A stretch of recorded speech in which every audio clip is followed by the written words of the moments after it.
Ini kitab Fathul Mu'in. Fathul Mu'in, muka surat 227. Petok yang kedua daripada atas. Qala al-muallifu rahimahullahu ta'ala wa nafa'ana bi'ulumihi amin. Fayati bikulli kalimatin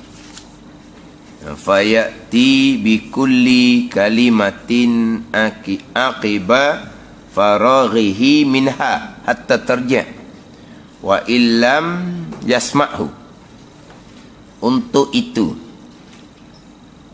terjemahan dia ni, begitu selesai suatu kalimah dalam azan, iqamah dikatakan supaya segera menirukannya seperti itu pula, sekalipun dalam tarjih yang di sini tidak mendengarnya. Jadi terjemahan dia tu agak payah nak faham sikit.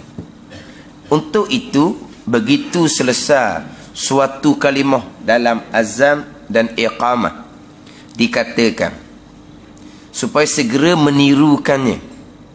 Dia kata meniru, menjawab seperti itu pula, sekalipun dalam tarjih yang dia sendiri tidak mendengarnya.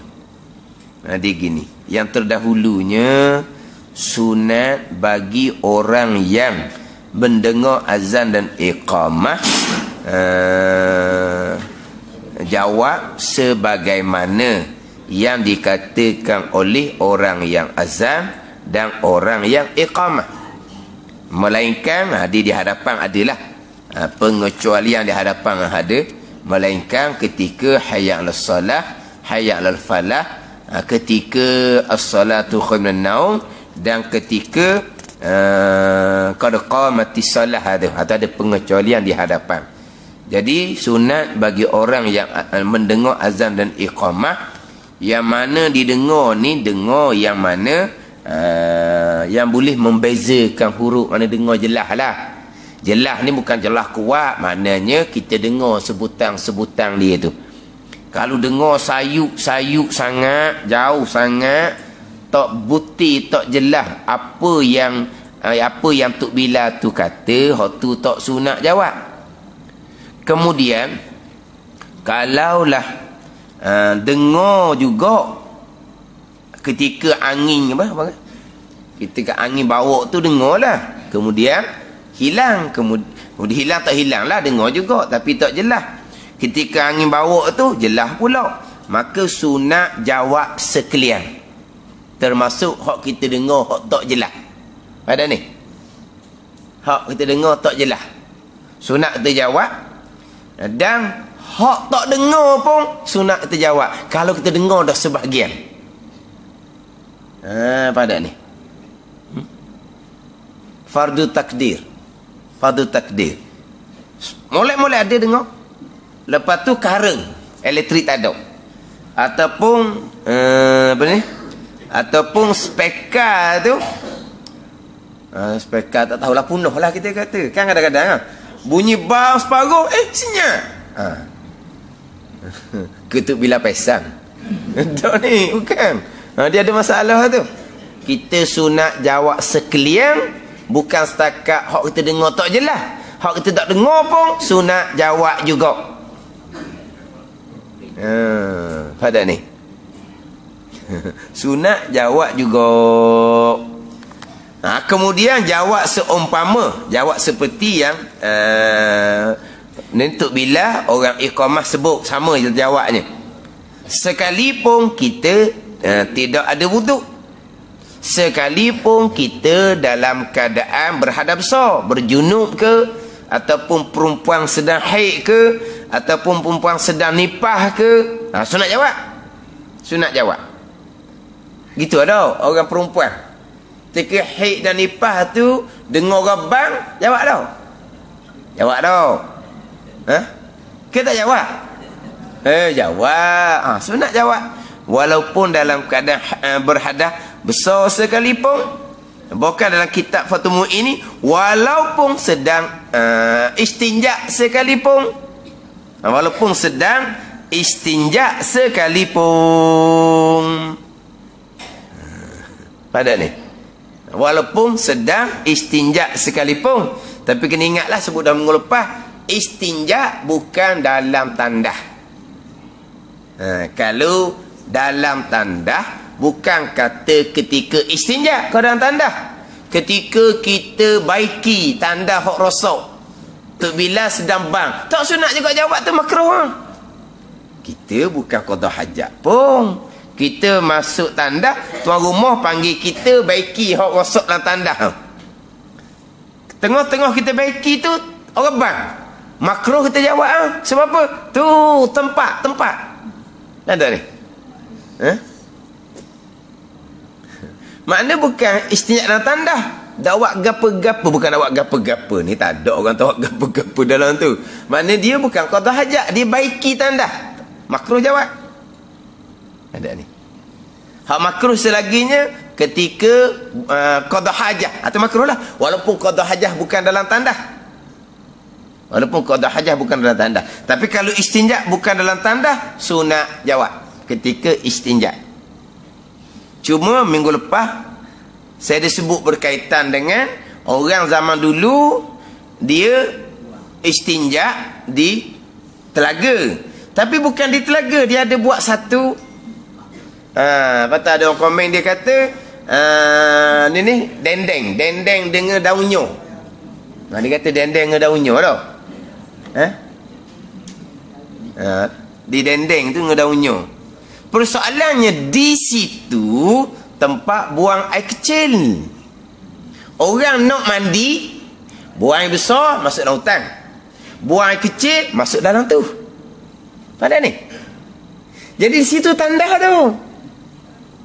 Sebab dia tempat tu untuk buang air kecil. Jangan salah faham pula. Kalaulah bilik mandi kita buang air kecil, itu kita yang buang air kecil. Itu bukan tempat kencing di situ. Ni ada pula jawab keliru pula. Sekarang tandas adalah tempat yang disediakan untuk qada hajah. Sama ada buang air kecil ataupun buang air besar. Sekalipun belum pakai. Sekalipun tak guna lagi tandas. Ada ni. Kita masuk rumah baru.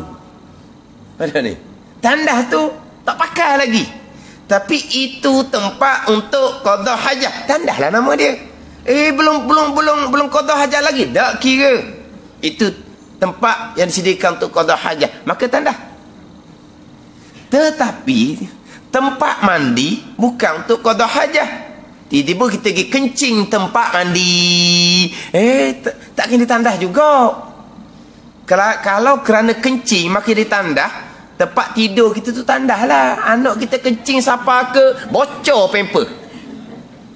Kan? Malam-malam tu dia isap susu banyak acak kali. Berapa kali dia kencing dalam tempat tidur kita tu? Tandah lah. Ada ni. Jadi tempat mandi terkadang orang kencing, itu hukumnya makruh. Tapi tak hukum tandah tempat mandi tu. Walaupun ada kencing situ sekalipun, hak tu makruh tu. Sebab Nabi kata, wala yabulanna ahadukum fi mustahammihi. Hammam. Hammam ni tempat mandi. Mustahammihi, tempat mandi. Tempat mandi air panas asalnya. Nabi kata la yabulanna ahadukum fi mustahammihi summa yatawaddau fihi fa inna amatal waswasi minhu. Nabi kata jangan kencing oleh seorang kamu pada tempat mandi, kemudian berwuduknya di situ. Kerana apa? Kerana kebiasaan waswas mari daripada kencing di tempat mandi tu. Ada ni. Itu makruh. Tapi adakah tempat mandi yang orang kencing tu jadi tandah? Tidak. Ada pun hok kata dendeng dengan daun kelapa tu. Hok dendeng dengan daun kelapa tu, itu memang tempat untuk buang kecil. Situ memanglah tandah. Ada ni. Tiba-tiba di situ ada tempat bayi kecil. Dia pergi kecing ni, tepi telaga. Ada ni. Kan ni sekarang ni tepi telaga. Tepi tu adalah dia buat tempat untuk buang kecil. Dak ni dia kecil situ je. Jadi tandas dak di kawasan telaga? Tidak. Hak tandasnya mana? Di dalam tu. Ada ni. Jangan buat keliru pula. Kan kena beza kan antara tandas dengan bilik mandi. Betul, bilik mandi. Tapi orang kecil situ, orang kecil situ tu bukan tempat untuk kecing. Dia yang kecing. Ada ni. Dia tandas tempat yang sediakan untuk qada hajah. Tempat mandi bukan disediakan untuk qada hajah. Tapi kalau dia qada hajah di situ, tu dia yang buat. Bukan. Kaji kan budak-budak nasu buai besar di tandas dia tambuh. Berok situ sudah tempat mandi. Jadi tandas tempat mandi. Dah. Itu bukan tempat untuk qada hajah. Tapi kalau tepi telaga, hok dalam bilik yang dilingkungi dengan daunnya tadi tu, hok tu tandas. Jadi kalau dia istinja di situ, orang bang tak boleh jawab pada ni. Kalau di istinja tu, di tengah tu tempat mandi kan, telaga kan dulu dilikur, molek situ tu. Hak tepi tu, hak tempat buai kecilnya, hak tu tandas. Kalau dia istinja di tepi telaga tu, orang bang sunat jawab. Sunat jawab. Jadi buat keliru pula dengan masalah mana pula tandas. Tempat mandi kalau orang kencing, tempat mandi orang kencing tu hak dia yang buat. Tandas tempat memang disediakan untuk qada hajat. Kemudian nak jawab ni macam mana? Selesai satu-satu kalimah jawab. Ada ni. Ni hak kita dah baca hari ni. Allahu akbar, Allahu akbar, kita pun jawab Allahu akbar, Allahu akbar. Gitu. Itu maksud kita duk bicara. Selesai suatu kalimah dalam azan dan iqamah, supaya segera menirukannya seperti itu pula. Meniru ni jawablah. Pada ni tu bila kata Allahu akbar, Allahu akbar, kita pun jawab Allahu akbar, Allahu akbar. Sebagai dalam hadis Muslim tu. Kemudian tu bila kata asyhadu an la ilaha illallah, kita pun jawablah asyhadu an la ilaha illallah. Tu panggil apa ni? Selesai satu-satu kalimah azan dan iqamah, kita pun jawab. Jangan tu bila tak habis lagi kita pergi sambung dah. Jangan, biar dia selesai. Sebab Nabi kata iza qala al-muazzinu Allahu akbar, Allahu akbar, faqala ahadukum Allahu akbar, Allahu akbar, maka jawab seorang kamu Allahu akbar, Allahu akbar, maka datang dengan apa tu dia kena tertik lah. Jadi kena tu bila selesai Allahu akbar, Allahu akbar, barulah kita pun Allahu akbar, Allahu akbar. Tu bila selesai asyhadu an la ilaha illallah, kita pun jawab asyhadu an la ilaha illallah. Jangan tu bila kata separuh kalimah tu kita jawab dah setengah. Tak, biar selesai. Jangan kita jawab serentak, biar selesai sungguh. Kemudian selesai tu jawab lalu dah. Selesai tu jawab lalu dah. Tiba-tiba dia khoyat tak jawab. Tengah barulah dia dijawab. Habis barulah dijawab. Kepada ni. Jadi tu bila siapa ke asyhadu an la ilaha illallah dah, dia Allahu akbar tak jawab lagi.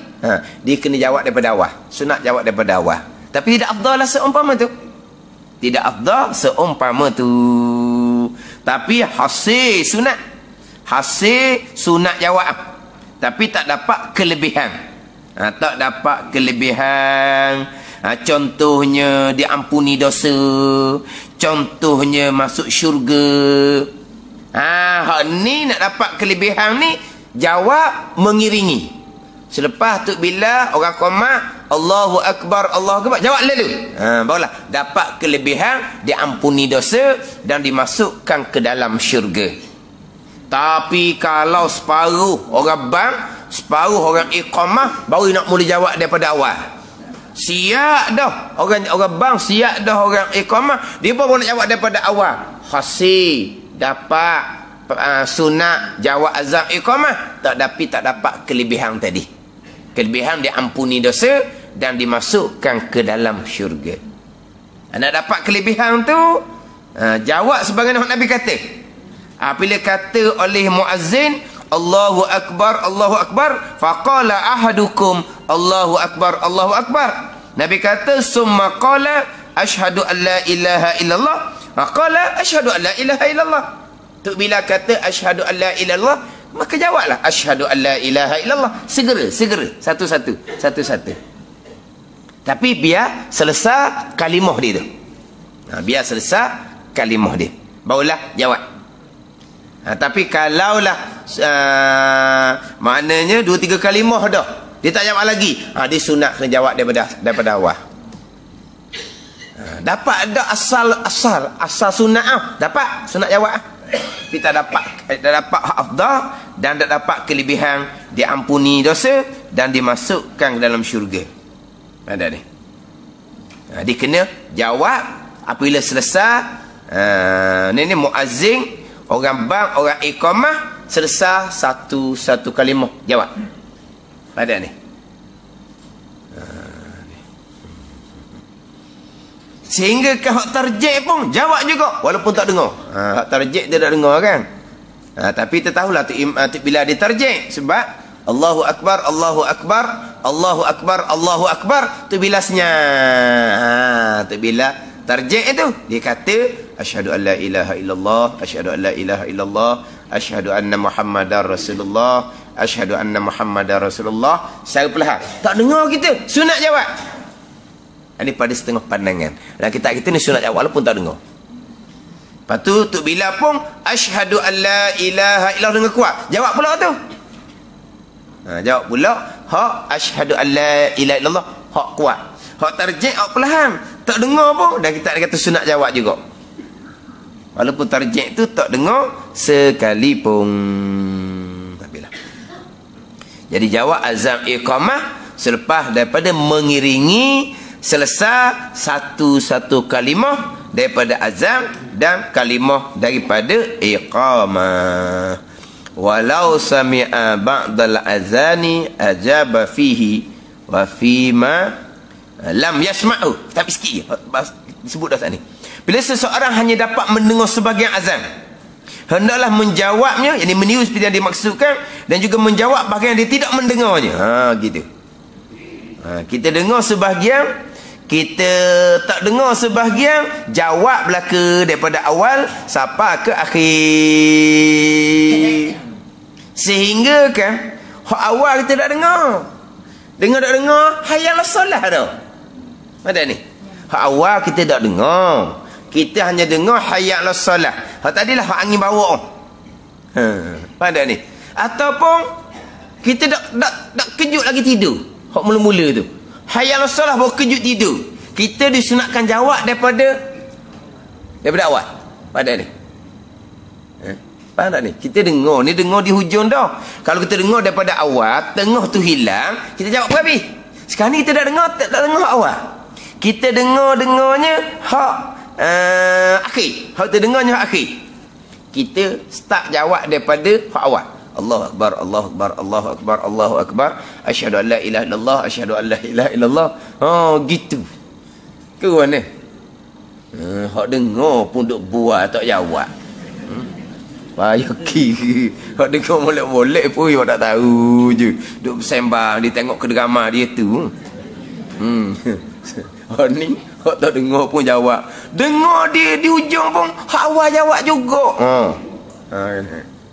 Ni hak dalam kitab Fathul Mu'in kita ni. Hak tak dengar pun sunat jawab juga. Kalau kita dengar sebahagian.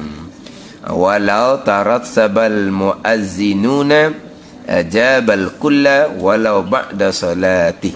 Ni kalau macam tempat kita ni, bang situ, bang situ, bang situ, bang situ. Kena kira.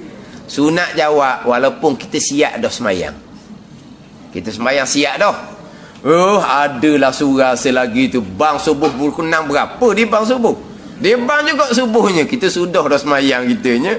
Kita pun sunat juga jawab. Walaupun kita ni siap dah semayang. Orang bang mula-mula tu hok bang ikut waktu sungguh lah masjid lah. Kita jawab. Kita pun semayang. Siap semayang barulah suruh abang. Sunat jawab walaupun kita sudah dah sembahyang sekalipun. Tapi hak paling utama jawab hak permulaan. Hak permulaan tak jawab hukumnya makruh. Hak mengiringi tak jawab tak makruh. Jadi hak besarnya jawab hak permulaan. Kata jawab hukumnya adalah makruh. Hak permulaan je lah. Hak kemudian tu kalau tak jawab pun tidak makruh. Tuntutannya lebih ringan nak banding jawab hak azan hak pertama. Lepas tu macam mana kalau jadi apa ni? Bersekali. Kalau bersekali tu hak sama tak apa. Bersekali hak ni Allahu Akbar, hak ni asyhadu an la ilaha illallah, hak ni hayyalas solah. Ni 3 penjuru ni. Dia bang ni dak serentak. Nak kira ni dia akan cerita dalam kitab. Kan ni? Ni kitab Fathul Mu'in. Kalau kira dengan kita ke reality. Kan ni? Reality. Duk berlaku gitu sokmo. Kalau tanya kita nak buat mana? Klik. Ngaji Fathul Mu'in insya-Allah lah. Kita akan jumpa lah masalah nak buat macam mana. Kalau berlaku, memang berlaku pada masa kita. Sebab bang ni masing-masing kuat. Ni, masing-masing kuat. Kan ni? Seberang sungai boleh dengar lagi. Seberang sungai boleh dengar lagi. Pada seberang sungai tu, nak pergi seberang sungai tu, setengah jam pun siapa pusing. Tapi molek-molek ada dengar orang bang. Akhirnya, hak kapun dia dengar juga. Hak seberang sungai dia dengar juga. Hak kapun jiran dengar juga. Nak kira ni hak tu. Kalau dengar pula bercampur-campur, macam mana nak kira? Kata hak realiti, hak berlaku di tempat kita. Wallahu a'lam. Bismillahirrahmanirrahim. Alhamdulillahirabbil alamin. Wassalatu wassalamu ala sayyidil mursalin wa ala alihi wa sahbihi ajma'in. Allahumma aftah alaina futuhal arifin. Allahumma allimna ilma akdamin wa fahimna famasabikin warzuqna ruqat talibin. Allahumma zidna ilman wa alhiqna bis salihin. Wa sallallahu ala sayyidina Muhammadin wa ala alihi wa sahbihi wa sallam. Walhamdulillahi rabbil alamin.